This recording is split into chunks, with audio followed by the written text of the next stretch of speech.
Hola chicos, pues mirad, este es un nuevo vídeo y en el que vamos a empezar a ver el tema de funciones, ¿vale?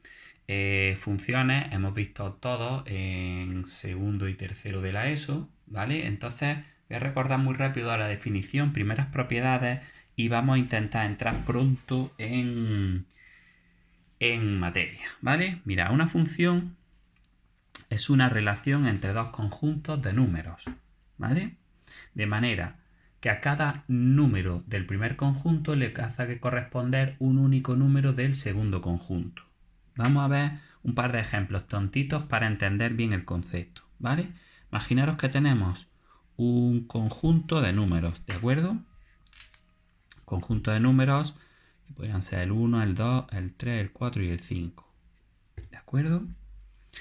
Y otro conjunto de números que podría ser 2, 4, 6, 8 y 10. ¿Veis? Dos conjuntos de números, ¿de acuerdo? Entonces, una función es una relación entre esos dos conjuntos de números, ¿de acuerdo? Entonces, por ejemplo, una posible relación sería que cada número vaya con su doble.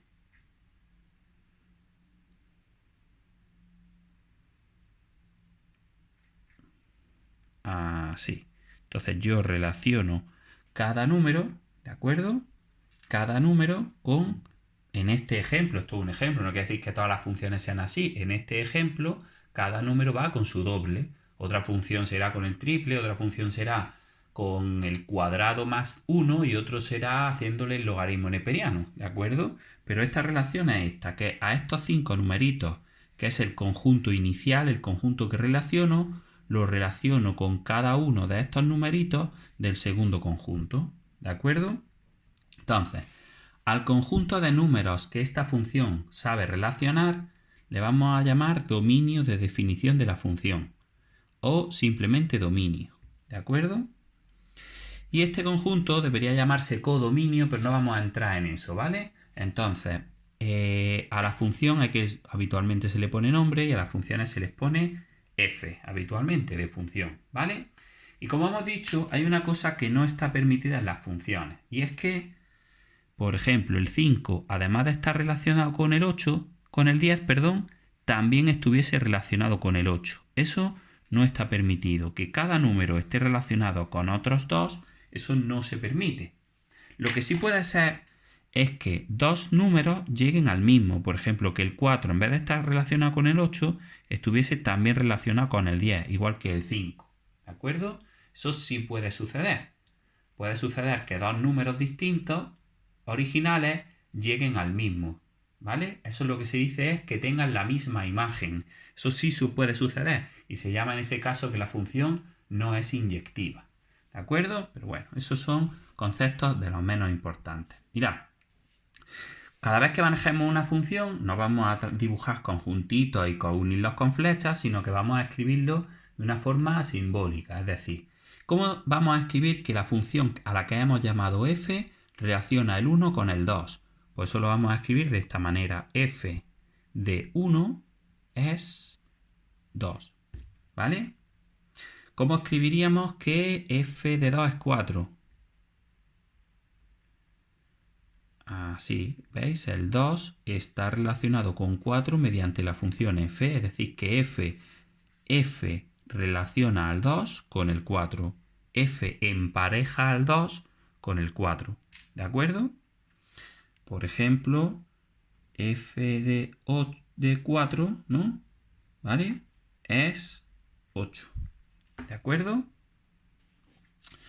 Imaginaros que intentamos hacer f de 7.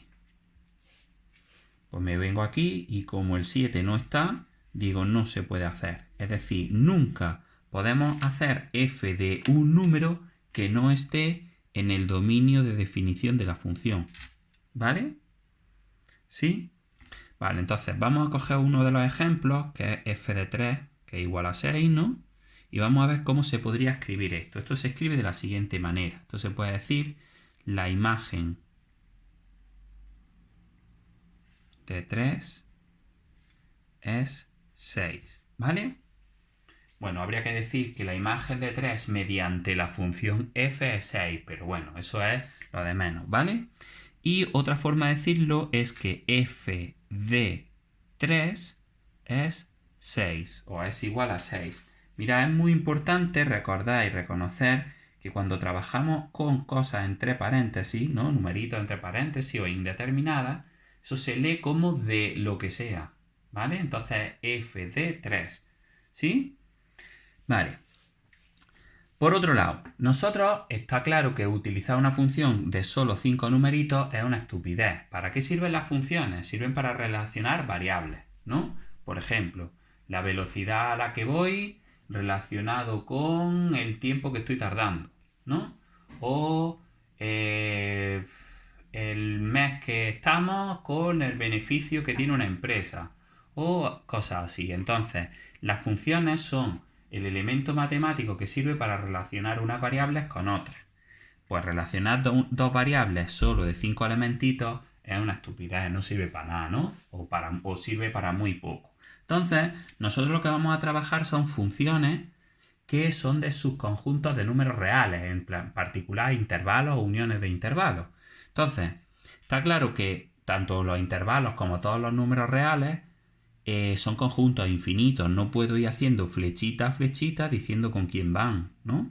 ¿Vale? Entonces, tenemos que buscarnos una relación que sea simbólica, ¿no?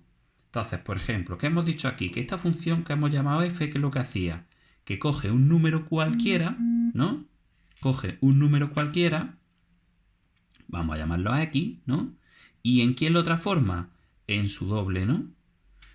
Es decir, 2x, ¿no? Pues esta función se podría representar mediante esta expresión analítica, ¿de acuerdo? ¿Sí? Vale, bueno, pues hay quien te diría que no es cierto. ¿Por qué?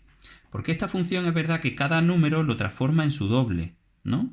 Pero x no es cualquier número, ¿no? X es solo esta posibilidad, ¿no?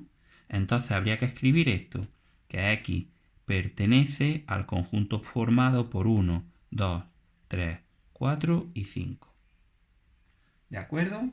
O, dicho de otra forma, vamos a escribirlo así. Dominio de f es igual al conjunto formado por 1, 2, 3, 4 y 5.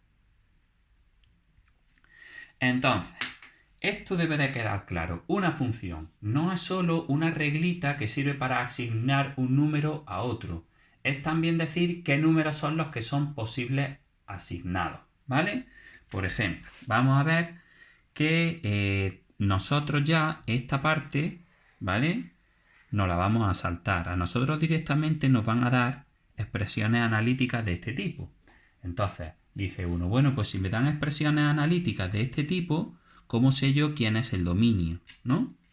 Muy bien, pues mira, el dominio se puede restringir, pero toda función tiene lo que se llama un dominio maximal, es decir, el conjunto más grande de números que pueden ser asignados, o sea, asignarle un valor a esta función, ¿de acuerdo? Entonces, por ejemplo, este de aquí, ¿quién sería su dominio maximal si no nos hubiesen contado antes todo esto y tal? Pues ¿cuáles son los números que pueden ser multiplicados por 2? Todos los números reales, ¿no? Entonces, el dominio maximal de esta función son todos los números reales, ¿sí?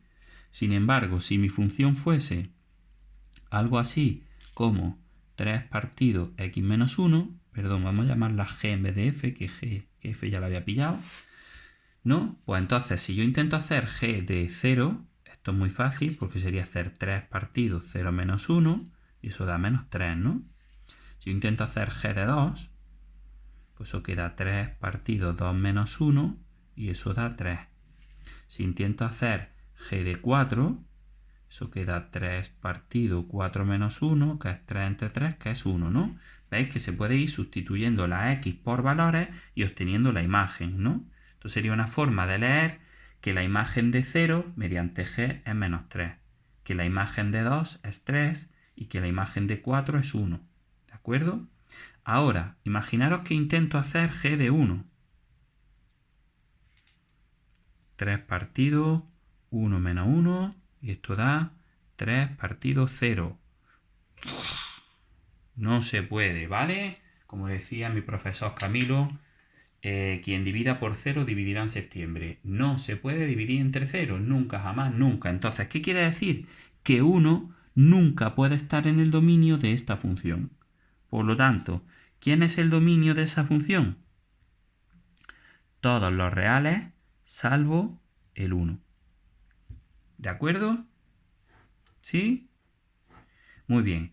Bueno, pues entonces, esto es la primera base de estos ejercicios para que ahora las trabajemos en las sesiones online. De todas formas, el próximo vídeo será explicar expresamente cómo se calcula este dominio maximal de una función cuando nos den su expresión analítica. ¿De acuerdo? Pues nada, chicos, un saludo, un besito, nos vamos viendo.